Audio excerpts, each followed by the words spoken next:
एक राजा की बेटी की शादी होनी थी।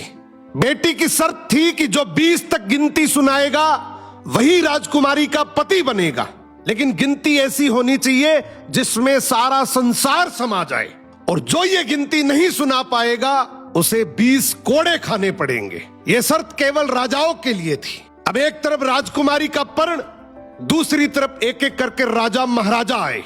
राजा ने दावत का आयोजन भी किया, मिठाई और विभिन्न पकवान भी तैयार किए। पहले सभी दावत का आनंद लेते, फिर सभा में राजकुमारी का स्वयंवर शुरू होता। एक से बढ़कर एक राजा महाराजा आते हैं, सभी गिनती सुनाते हैं जो उन्होंने पढ़ी हुई थी, लेकिन कोई भी ऐसी गिनती नहीं सुना पाया जिससे राजकुमारी संतुष्ट हो जाए। अब जो भी आता कोड़े खाकर चला जाता। कुछ राजा तो आगे ही नहीं आए। उनका कहना था कि गिनती तो गिनती होती है, राजकुमारी पागल हो गई, केवल हम सबकी बेइज्जती करवाना चाहती है। ये सब नजारा देखकर एक हलवाई हंसने लगा, बोला डूब मरो राजाओं, आप सबको 20 तक की गिनती नहीं आती। ये सुनकर सभी राजाओं ने उसे दंड देने को कहा। राजा ने उससे पूछा, क्या तुम गिनती जानते हो? यदि जानते हो तो सुनाओ।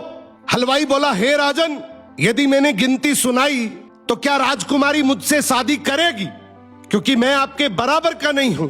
ये सुनते ही पास बैठी राजकुमारी बोली, यदि तुम ये सही से गिनती सुनाओगे तो मैं तुमसे जरूर शादी करूंगी, अगर नहीं सुना पाए तो तुम्हें तो मृत्युदंड मिलेगा। राजा की आज्ञा लेकर हलवाई ने गिनती शुरू की। उसने कहा, 1 भगवान, 2 पक्ष, 3 लोक, 4 युग, 5 पांडव, 6 शास्त्र, 7 वार, 8 खंड, 9 ग्रह, 10 दिशा, 11वां रुद्र, 12 महीने, 13 रत्न, 14 विद्या, 15 तिथि, 16 श्राद्ध, 17 वनस्पति, 18 पुराण, 19वीं तुम और 20वां मैं। ये सुनते ही सब लोग हक्के बक्के रह गए और राजकुमारी हलवाई से शादी कर लेती है।